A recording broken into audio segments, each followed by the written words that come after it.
Let's learn how to judge lenses output and results like say a master wine taster could determine what year a wine was bottled or made.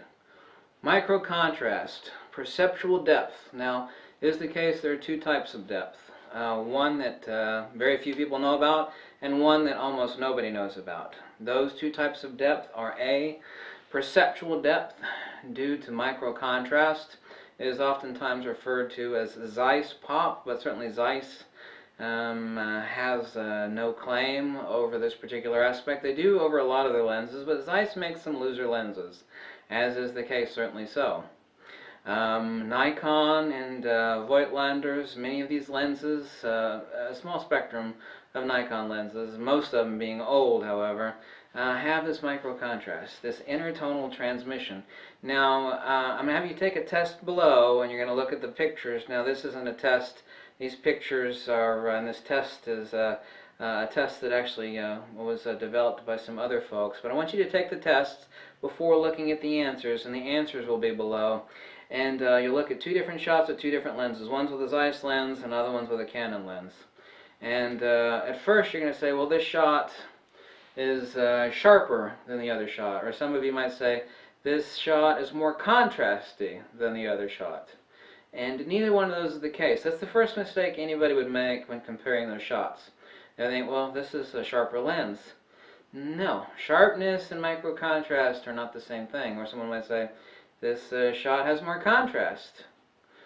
Yeah, well, is micro contrast contrast? No, a contrast, some really cheap bad lenses have a really awesome contrast, where you could dial up the contrast and really make a really contrasty shot in post, but that doesn't mean that it has more contrast than what's captured. This is not in reference to micro contrast, which is intertonal transmission. Say I've got 18 shades of gray here. What exists between those 18 shades of gray that adds to the perceptual depth of the shot? So it's not sharpness and it's not contrast. Now, it is intertonal transmission and is referred to as micro contrast, but it's perceptual depth. I said it's called Zeiss pop. So take a look at these pictures. They'll both be side by side. I'll give you the example below, and we'll be able to understand what it is that gives that Zeiss pop.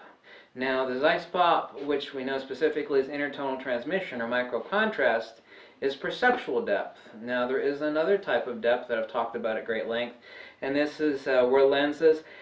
This is where nobody really understands a damn thing, except for me. Oh, that's so egotistical. You're the only one that understands this. Yeah, pretty much that I am. There's one thing that's a real benefit from being an expert in field theory and someone that's screwed around with more lenses than anybody else and been in photography for 25 years, is I understand what the hell glass is and what the hell it does. Now there's refractive index that we know about. Okay, obviously so. We know what ED glass does. Now, it is doped with certain compounds. It changes the dielectric permittivity of glass. So we have perceptual depth, which is micro contrast. Then we actually have rendered depth. Now, if you see like flicker test shots of the Nikkor 180mm 2.8 or the 35mm f2, a DAF Nikkor, and some mini Zeiss lenses, you'll actually see that rendered depth. Not perceptual depth, but rendered depth. It has to do with binocular disparity and the parallax of the nature of the lens. It actually hamburgers the light as it passes through so many different lens elements. See, glass is silicon dioxide. Glass is a capacitor. Now, as an expert in field theory, and yes I am, the fat, tattooed, bald guy you see before you is an expert in field theory. Not a biker, okay? It's the case that there are four principles in the universe: permittivity, permeability, capacitance, and resistance.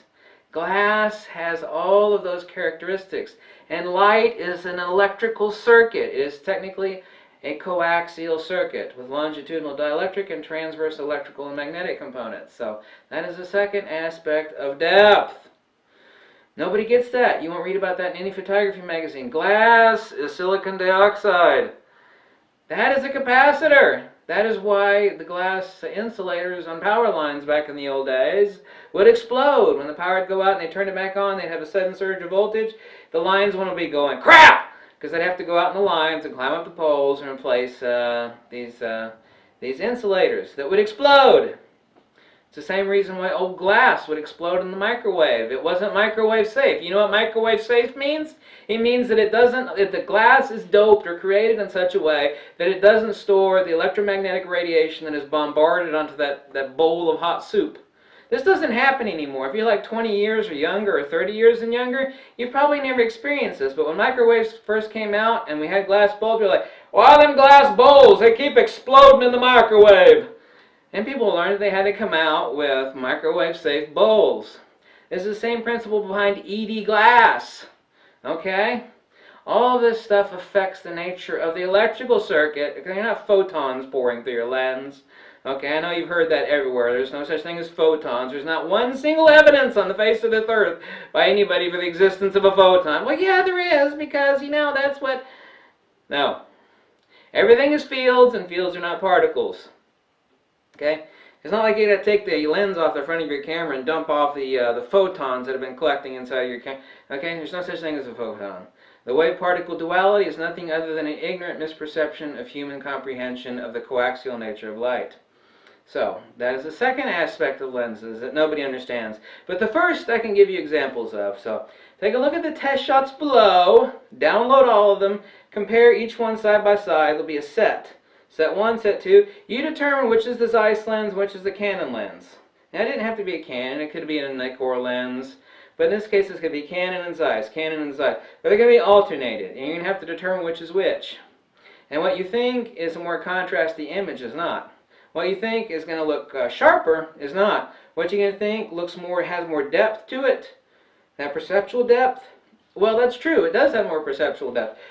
But this is due to microcontrast, the intertonal transmission, okay, between each tone of light, okay? That intertonal transmission is referred to as Zeiss pop. Obviously, I said Zeiss does not have any claim on this. It is just one of the characteristics of many high-quality Zeiss lenses. So take a look at those, and then once you're done thinking what you think is the shot, you can see the answers below that. Or if you want to cheat, cheat, that's fine too, so do that. And I guess that's it. Help yourself out, and in this understanding, you'll be able to judge lenses better. And once you can understand what microcontrast is and differentiate that from sharpness, well, this is a sharper lens.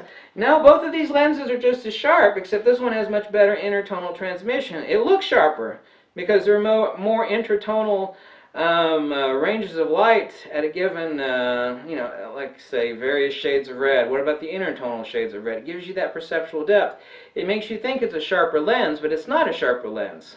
However, it does look better, and ultimately this is art, and that certainly matters. I want something that does look sharper, even though the lens is not technically sharper, so that's important too. It doesn't have to be sharper, but if it looks a lot sharper, people want to buy it. And it does look better looking images. I can make a sharp image with better intertonal transmission look dull, rather than I can't add the intertonal transmission to a dull lens and make it look better. I can increase the contrast. That increase in contrast only increases the contrast. It doesn't increase the intertonal transmission that's actually present within the picture. That is not going to be translatable into converting that into a black and white print. And then it's not going to be translatable into making the perceptual depth better on that shot. The only thing I can do is increase the contrast on the crappier lens. Okay, I can always make the good look bad, but I can't make the bad look good. Not in this particular arena, you can't. So, anyway, take the test. This is something important to learn. If you're interested in learning, that is, of course. And I'll catch you later.